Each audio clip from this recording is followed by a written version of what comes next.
अभी आप सुन रहे हैं निरंजन मरकाम में किया हुआ गाना।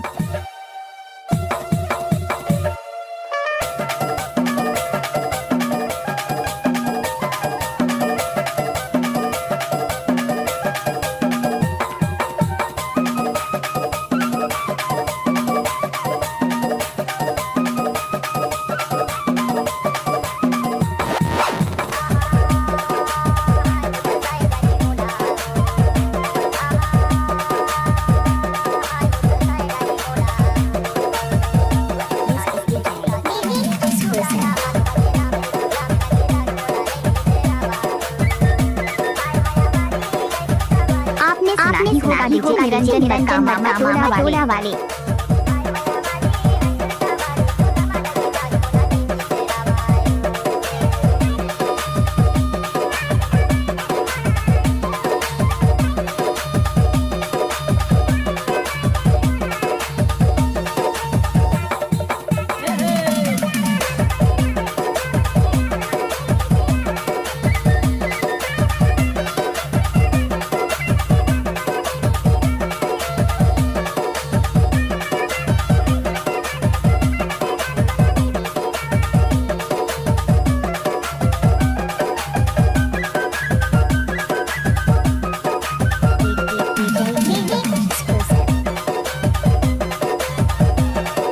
डीजे निरंजन मरकाम।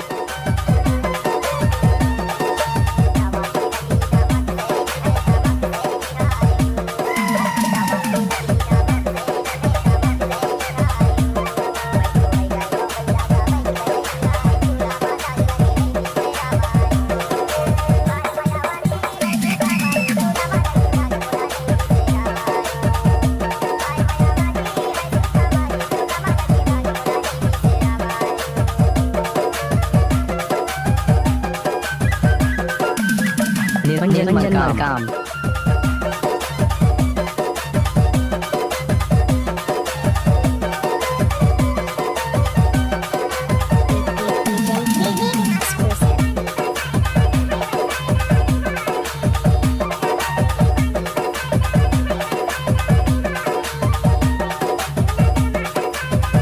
आपने सुना ही होगा निरंजन मरकाम टोला वाले।